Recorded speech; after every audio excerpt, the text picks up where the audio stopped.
الجغرافيا السياسية كاين تحالفات كتخلقها الضرورة وكاين اللي كتبنيها المصالح، ولكن قلال بزاف دوك التحالفات اللي كيسقلها الزمان باش تولي ركيزة استراتيجية ما يمكنش تستغنى عليها. اليوم غادي نغوصوا في الأعماق ديال الشراكة المغربية الأوروبية، واحد العلاقة اللي تعاود التعريف ديالها مؤخراً باش تكشف لنا على واحد العمق استراتيجي جديد. السلام عليكم ورحمة الله، والصلاة والسلام على سيد الخلق والأشرف المرسلين سيدنا محمد صلى الله عليه وسلم. يلا هندخلوا نيشان في الموضوع.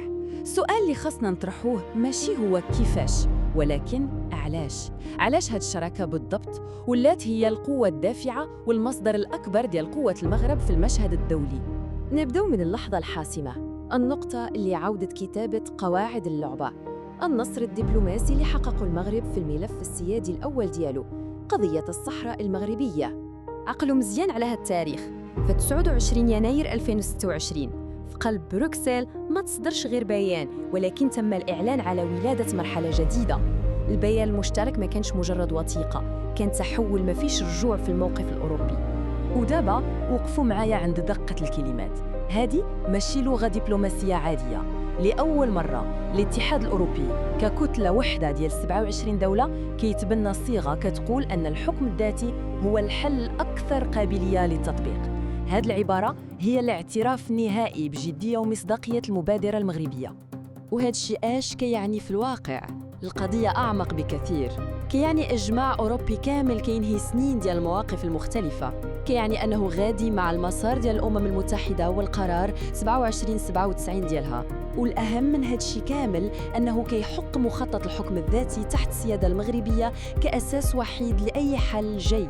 ولكن باش نكونوا واضحين، هذا النصر الدبلوماسي راه ما جاش من والو، هو غير القمة ديال الجبل الجليد اللي مبنية على واحد الأساس صحيح تشيد على مدى عقود. والركيزة الأولى ديال هذا الأساس هي الأمن. المغرب بين أنه ماشي غير شريك أمني، ولكن هو حائط الصد لأوروبا ما يمكنش لها تستغنى عليه. ملي كنهضر على الشراكة الأمنية راه ما كنعنيش غير تبادل المعلومات، كنهضر على شبكة حية ومعقدة كتبدا من المعلومة الاستخباراتية الفورية اللي كتحبط الهجمات قبل ما توقع، حتى العمليات الميدانية المشتركة.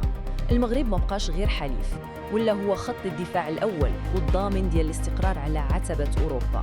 هذا الجدول كيلخص لينا حجم هذا التعاون الضخم، من محاربة الإرهاب لإدارة الحدود بالتعاون مع وكالة فرونتكس الأوروبية، ومن العمليات المشتركة مع يوروبول حتى لتأمين أهم ممر مائي في العالم مضيق جبل طارق. هذا تعاون استراتيجي شامل. ودابا يلا هنترجموا هذا التعاون لرقم واحد. عقلوا على هذا الرقم مزيان، 12 طن. هذا الرقم ماشي مجرد إحصائية، هذا درع حقيقي ديال الحماية.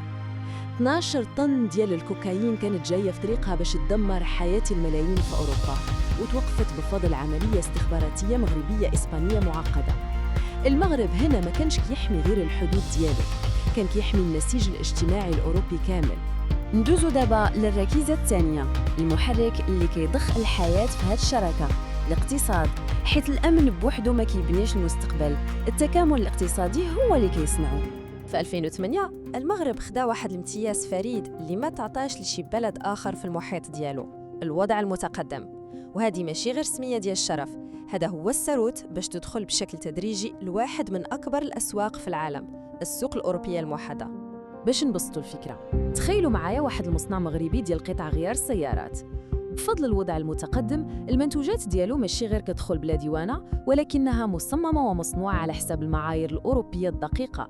يعني كتدخل نيشان في سلاسل التجميع ديال الطوموبيلات في ألمانيا ولا فرنسا بحال يلا تصنعت تما.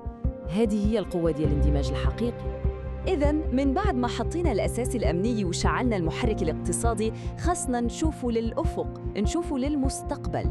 وهذا المستقبل بلا شك مستقبل خضر. الركيزة الثالثة والأكثر طموحاً، الشراكة الخضراء.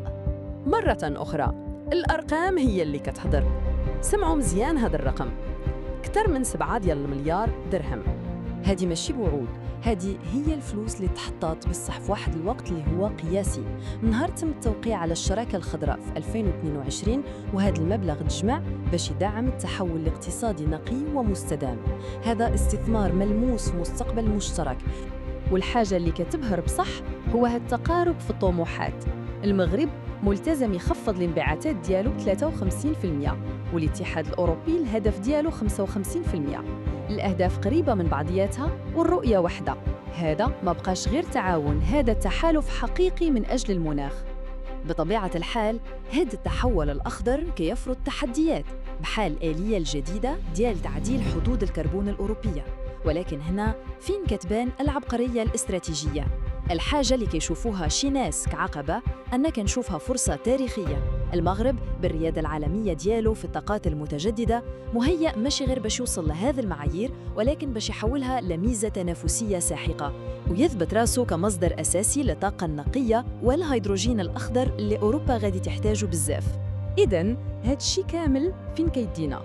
حنا كنشهدوا اليوم على ولادة شراكة من نوع جديد، شراكة كتجاوز الجغرافيا باش ترسم ملامح مستقبل مشترك. نوقفوا ونستوعبوا خلاصة هاد الشي. أولاً، هاد الشراكة ولات أعمق من أي وقت مضى. ثانياً، النصر الدبلوماسي ما كانش صدفة، هو تتويج لعقود ديال بناء الثقة في الملفات ديال الأمن والاقتصاد. ثالثاً، المغرب فرض راسو كشريك حيوي للاستقرار ديال أوروبا. وأخيراً، المستقبل اللي كيتبنى اليوم هو مستقبل خضر برؤية مشتركة. وفي الآخر كنخليكم مع هذا السؤال اللي كيطرح راسو بقوة: واش بصح حنا اللي كنسيروا الأحداث ولا الأحداث هي اللي كتسيرنا؟ واعطونا آراءكم، حيث بفضلكم كنطوروا هذا المحتوى. يلا بالك هاد التحليل كيستحق، بارطاجي، فعل الجرس وخليك ديما معنا في عين الواقع. تلاو.